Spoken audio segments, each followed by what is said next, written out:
Assalamualaikum warahmatullahi wabarakatuh. Baiklah, saya di sini akan membahas tentang kerangka dasar kurikulum 2013. Kerangka dasar adalah pedoman yang digunakan untuk mengembangkan dokumen kurikulum, implementasi kurikulum, dan evaluasi kurikulum. Kerangka dasar juga digunakan sebagai pedoman untuk mengembangkan kurikulum di tingkat nasional, daerah, dan KTSP.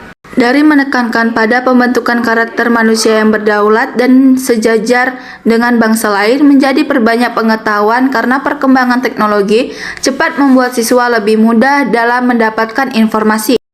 Adapun materi pembelajaran, yang pertama kerangka dasar, yang kedua hakikat kurikulum, yang ketiga landasan, dan yang keempat prinsip. Kerangka dasar kurikulum 2013.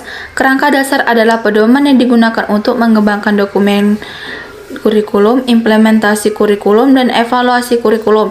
Kerangka dasar juga digunakan sebagai pedoman untuk mengembangkan kurikulum tingkat nasional, daerah, dan KTSP. Kerangka dasar kurikulum terdiri dari 1. Struktur kurikulum, 2. Pencapaian pembelajaran, 3. Prinsip pembelajaran, dan asesmen. 1. Hakikat kurikulum adalah acuan sebuah lembaga untuk membentuk citra dan aturan sekolah untuk mewujudkan cita-cita dan tujuan yang telah dirancang. Pada dasarnya, sebuah kurikulum dibentuk dan dirancang agar mampu mewujudkan anak didik yang memuat semua aspek, baik aspek kognitif, efektif, maupun psikomotorik. Hakikat kurikulum 2013. Kurikulum 2013 adalah penyempurnaan dari kurikulum berbasis kompetensi yang menyempurnakan standar kompetensi lulusan dengan dikembangkan sesuai tuntunan kekinian Indonesia dan masa depan sesuai kebutuhan. Penyempurnaan standar isi diuraikan atas kecakupan dan kesesuaian dengan kompetensi.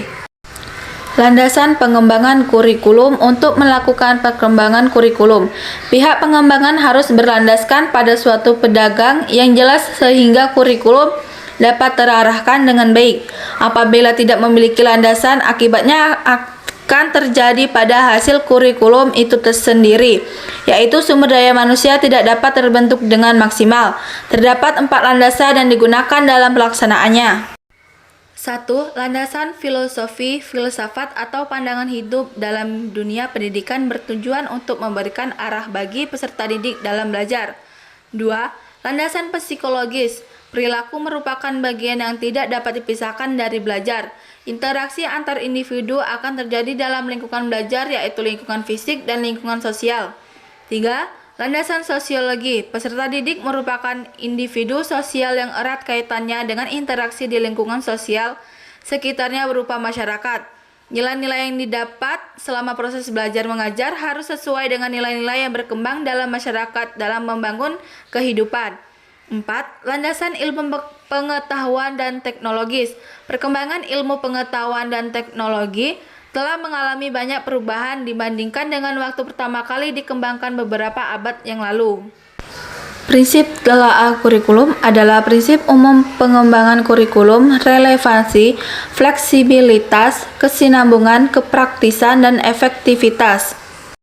Prinsip relevansi mengandung arti bahwa sebuah kurikulum harus relevan dengan perkembangan ilmu pengetahuan dan teknologi, sehingga para siswa mempelajari iptek yang benar-benar terpengaruh, yang memungkinkan mereka memiliki wawasan dan pemikiran yang sejalan dengan perkembangan zaman.